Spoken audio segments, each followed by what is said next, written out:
Yeah, thank you, James and Brad. It seems like we always meet on these calls, and it's the dividing line of the haves and the have-nots, and unfortunately, that always drapes across the Charlotte area. And so, let's talk about what we're expecting.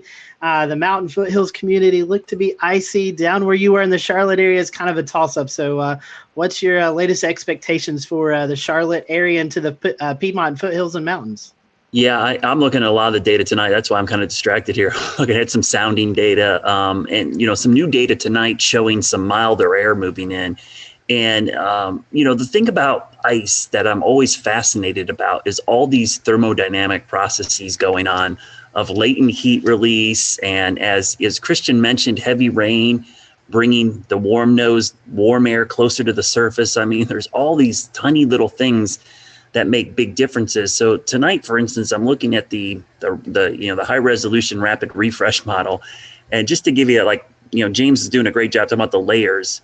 For Charlotte at 8 o'clock tomorrow morning, at about I'm looking at 5,265 feet, the temperature is going to be 48 degrees. Okay, when you get down to about 1,900 feet, the temperature is about 28 degrees. And then down at the surface, it's about 33, 34 degrees. So just within the lowest 5,000 feet of the atmosphere tomorrow, we're going to go from almost 50 to below freezing to back above freezing. And what that does is it makes for chaos, because elevation and elevated surfaces versus ground level is very important. I don't think the roads will be bad at all tomorrow in our region because, one, the ground is very warm.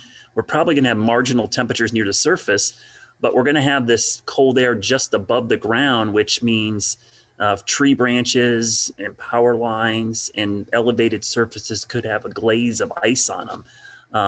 And that could still cause some issues tomorrow across the area. But up in your neck of the woods, Scotty, and this is where local knowledge is king, because the guidance will never do a good job of this.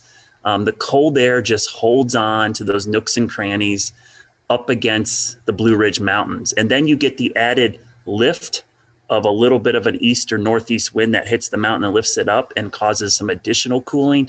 The cold air can get locked in there for an extended period of time. And when you look at the rainfall rates, or in this case, the QPF, we're not talking about light amount of precipitation. It could be pretty significant. So I really worry about those locations north of I-40 in our viewing area, which is Morganton, Lenoir, Hickory, Statesville, and up into the Yadkin Valley, like the Wilkesboro area, eastern Watauga, and Ashe County, which is where I actually forecast all the way up to the Virginia border, like Christian does, way into Virginia.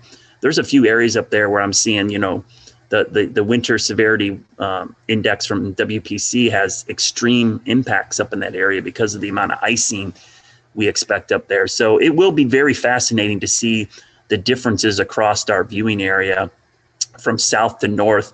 And just to put in perspective,